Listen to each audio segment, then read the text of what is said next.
Der Rabe bei Edgar Allan Poe, translated by Theodor Etzel. Einst in dunkler Mittnachtstunde, als ich in entschwundner Kunde wunderlicher Bücher forschte, bis mein Geist die Kraft verlor, und mir's trübe ward im Kopfe, kam mir's plötzlich vor, als klopfe jemand zag ans Tor, als klopfe jemand sacht ans Tor. Irgendein Besucher, dacht ich, pocht zur Nachtzeit noch ans Tor. Weiter nichts, so kam's mir vor. O, ich weiß, es war in grimmer Winternacht gespenstischen Schimmer, jagte jedes Scheit durchs Zimmer, eh es kalt zu Asche fror. Tief ersehnte ich den Morgen, denn umsonst war's Trost zu borgen aus den Büchern für das Sorgen um die einzige Lenor. Um die wunderbar geliebte, Engel nannten sie Lenor, die für immer ich verlor. Die Gardinen rauschten traurig, und ihr Rascheln klang so schaurig, füllte mich mit Schreck und Grausen, wie ich nie erschrak zuvor. Um zu stillen Herzens Schlagen, sein Erzittern und sein Zagen, mußt ich murmelnd nochmals sagen: Ein Besucher klopft ans Tor, ein verspäteter Besucher klopft um Einlass noch ans Tor, sprach ich meinem Herzen vor. Alsobald ward meine Seele stark und folgte dem Befehle: Herr, so sprach ich, oder Dame, ach, verzeihen Sie, mein Ohr hat Ihr Pochen kaum vernommen, denn ich war schon schlafbenommen, und Sie sind so sanft gekommen an mein Tor, wusste kaum den Ton zu deuten, und ich machte auf das Tor, nichts als Dunkel stand davor. Starr in dieses Dunkel spähend, stand ich lange, nicht verstehend, Träume träumend, die kein irdischer Träumer je gewagt zuvor.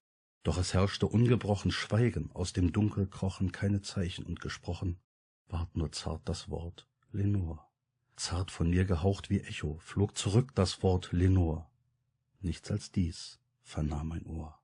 Wandte mich zurück ins Zimmer, und mein Herz erschrak noch schlimmer, da ich wieder klopfen hörte, etwas lauter als zuvor. Sollt ich, sprach ich, mich nicht irren, hört ich's am Fenster klirren. O, ich werde bald entwirren dieses Rätsels dunklen Flor. Herz, sei still, ich will entwirren dieses Rätsels dunklen Flor. Tanzt ums Haus der Windechor?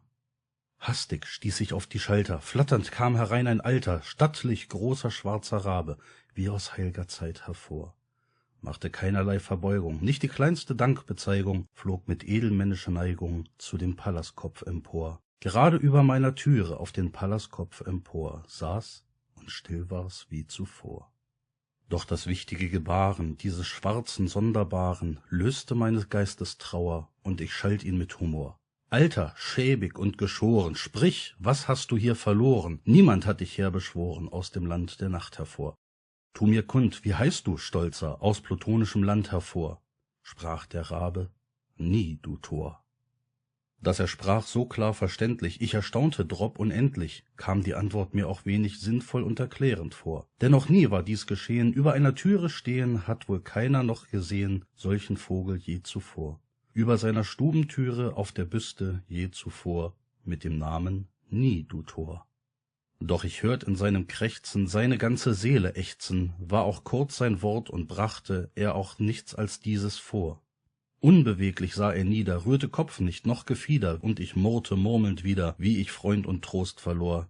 Werd ich morgen ihn verlieren, wie ich alles schon verlor. Sprach der Rabe: Nie, du Tor.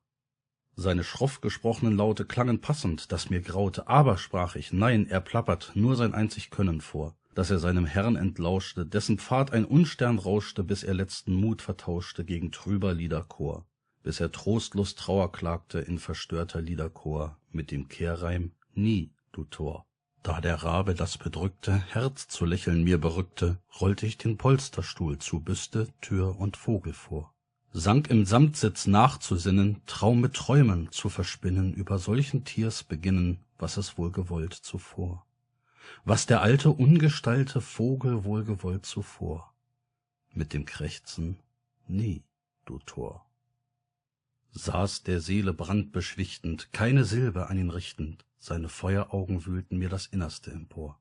Saß und kam zu keinem Wissen, Herz und Hirn schien fortgerissen, lehnte meinen Kopf aufs Kissen, lichtbegossen das Lenor pressen sollte, lila Kissen, das nun nimmermehr Lenor pressen sollte wie zuvor.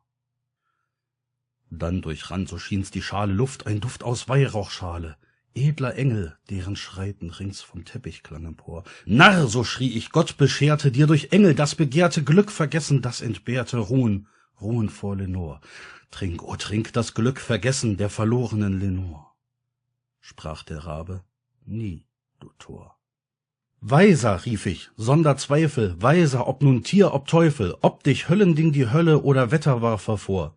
Wer dich nun auch trostlos sandte oder trieb durch leere Lande, hier in dies der Höll verwandte Haus, sag, ehe ich dich verlor. Gibt's, o gibt's in Gilead Balsam, sag mir's, ehe ich dich verlor. Sprach der Rabe, nie, du Tor. Weiser, rief ich, sonder Zweifel weiser, ob nun Tier, ob Teufel, schwör's beim Himmel, uns zu Häupten, schwör's beim Gott, den ich erkor. Schwör's der Seele, so voll Grauen, soll dort fern in Edens Gauen ich ein strahlend Mädchen schauen, die bei Engeln heißt Lenor. Sie, die himmlische umarmen, die bei Engeln heißt Lenor. Sprach der Rabe, nie, du Tor. Sei dies Wort dein letztes, Rabe oder Feind, zurück zum Grabe, fort, zurück in Plutons Nächte, schrie ich auf und fuhr empor. Lass mein Schweigen ungebrochen, deine Lüge, frech gesprochen, hat mir weh das Herz durchstochen, fort von deinem Thron hervor. Heb dein Wort aus meinem Herzen, heb dich fort vom Thron hervor. Sprach der Rabe, nie, du Tor.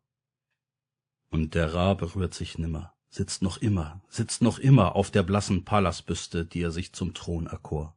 Seine Augen träumen trunken, wie Dämonen traumversunken, mir zu Füßen hingesunken, droht sein Schatten tot empor.